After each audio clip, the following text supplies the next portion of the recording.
Bab 1192 Orang Tua.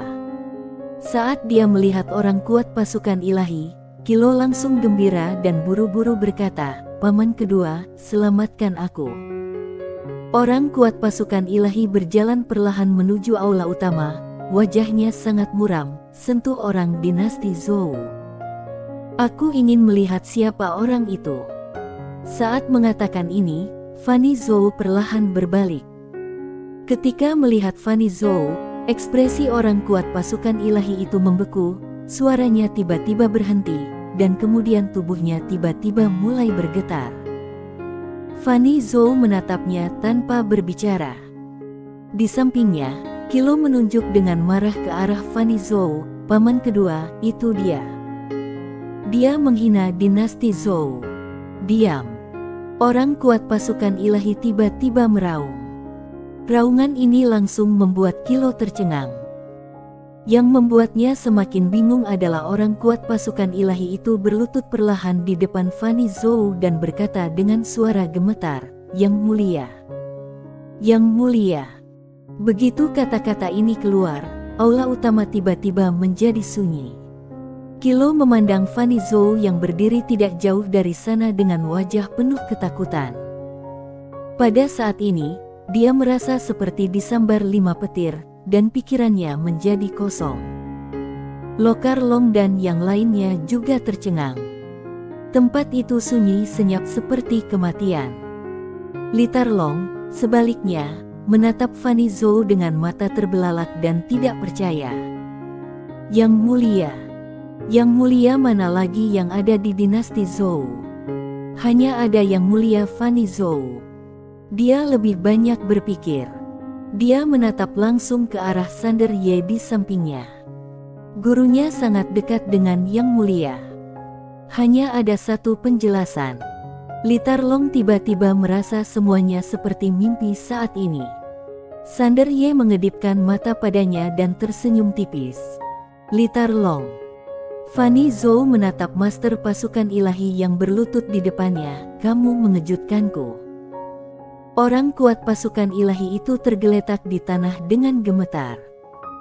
Fanny Zhou melirik ke arah Kilo yang berdiri di samping, "Aku ingin tahu bagaimana orang seperti ini bisa menjadi seorang inspektur.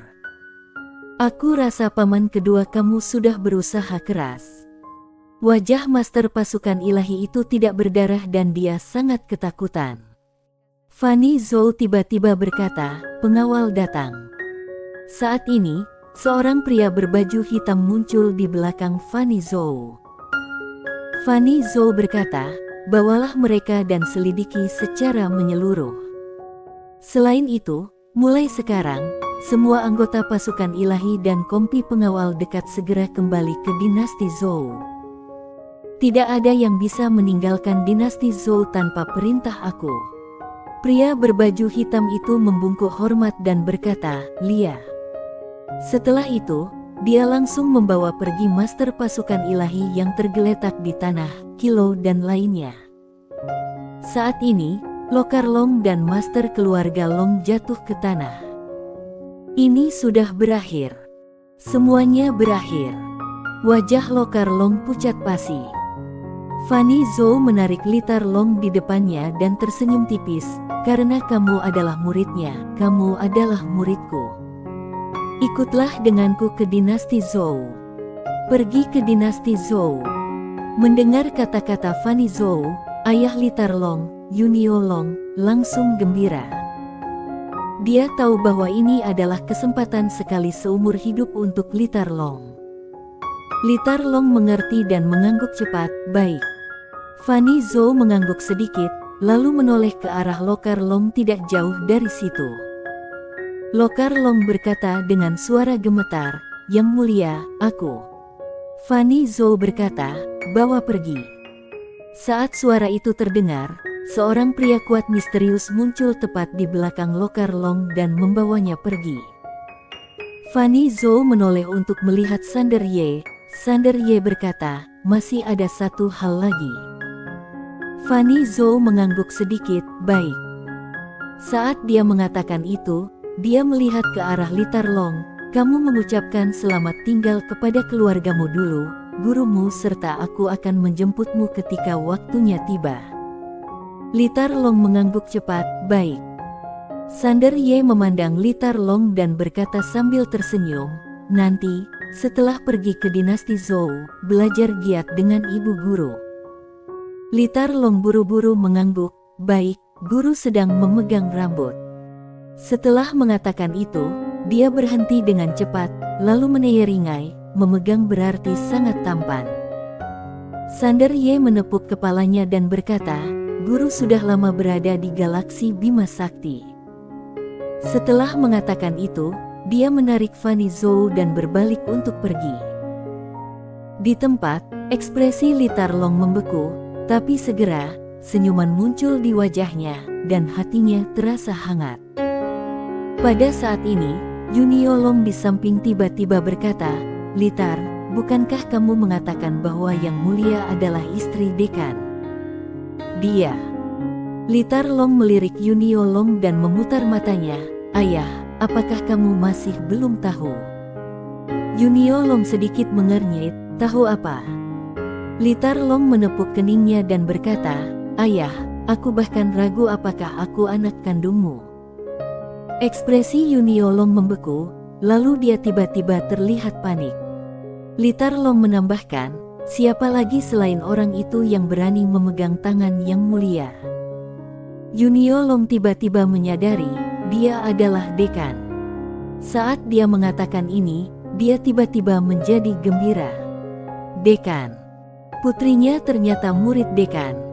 Buset astaga. Yuniolong menari dengan penuh semangat, dan orang kuat keluarga Long lainnya juga sangat gembira saat ini. Keluarga Long akan segera bangkit. Li Tarlong berjalan perlahan ke pintu aula.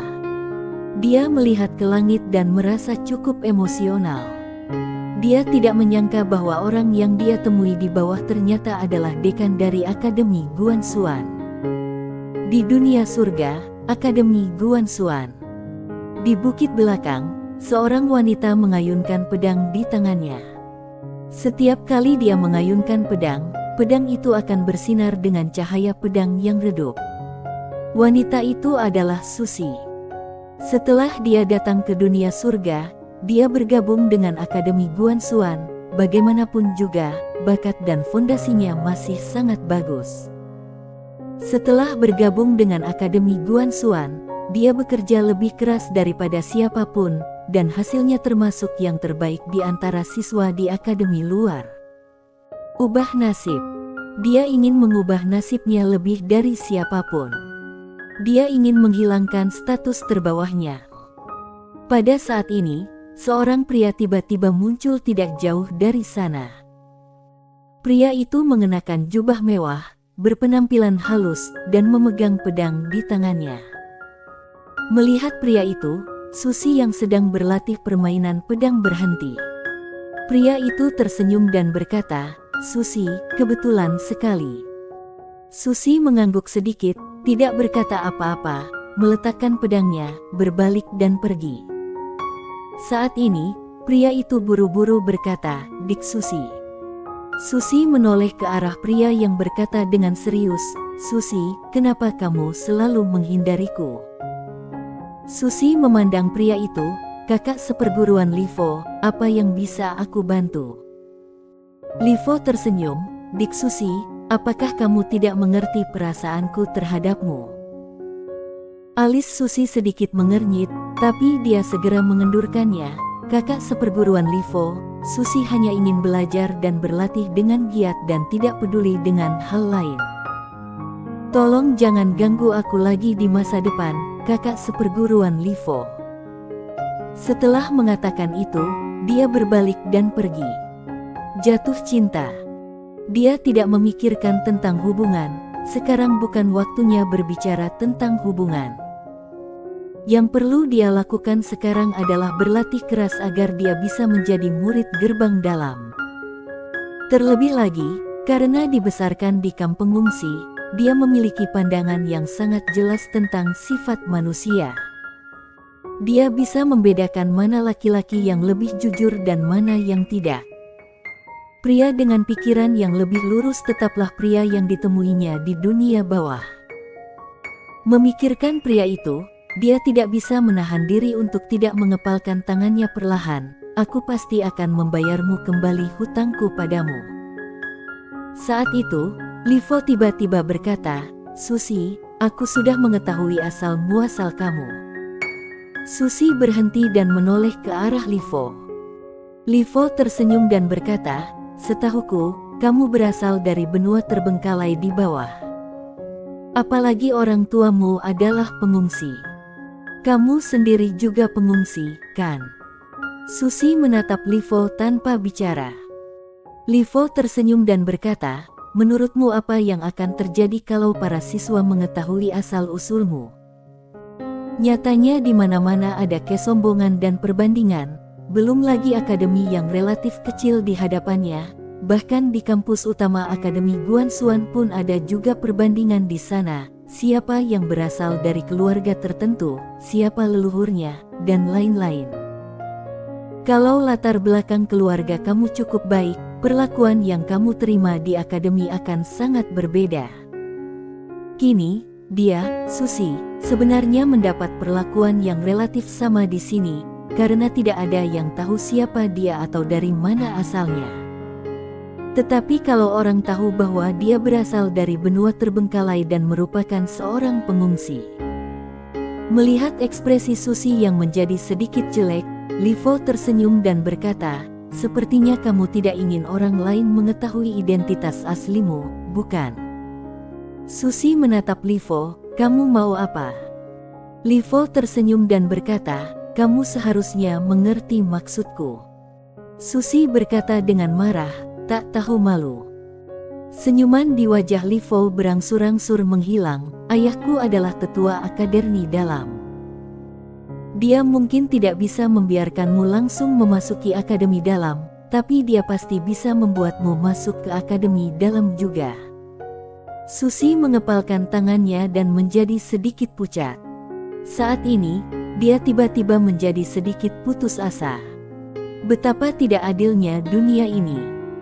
Livo tiba-tiba melangkah maju untuk mendekatinya. Susi tiba-tiba menghunus pedangnya dan menebas.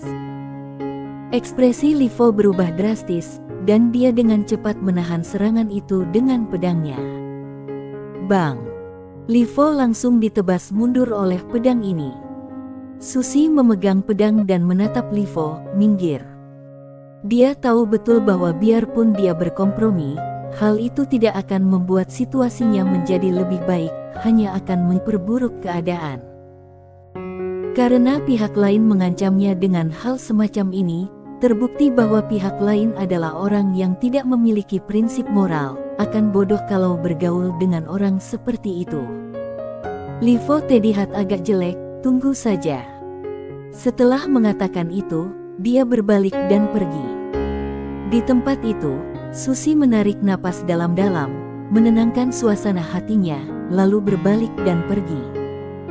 Tidak butuh waktu lama identitas dan asal-usulnya menyebar di Akademi Guansuan. Tetapi tidak banyak yang mempercayainya, karena menurut mereka Susi sangat cantik, mempunyai nilai bagus, dan dia juga nomor 1 di akademi luar. Bagaimana orang seperti itu bisa berasal dari pengungsi? Jadi, para siswa tersebut tidak percaya bahwa dia berasal dari benua terbengkalai. Hal ini membuat Susi menghela nafas lega. Pada hari ini, seorang wanita tiba-tiba berlari ke asrama. Susi, 2 orang datang dan bilang mereka adalah orang tuamu. Orang tua. Susi sedikit terkejut. Dia memandang wanita itu, orang tuaku. Wanita itu mengangguk, ya. Pria itu mengatakan namanya Zuto, dan wanita itu bernama Bibi Jiang. Mereka berpakaian compang camping. Apakah mereka orang tuamu? Kalau tidak, aku akan suruh mereka pergi. Apakah mereka orang tuamu? Bersambung.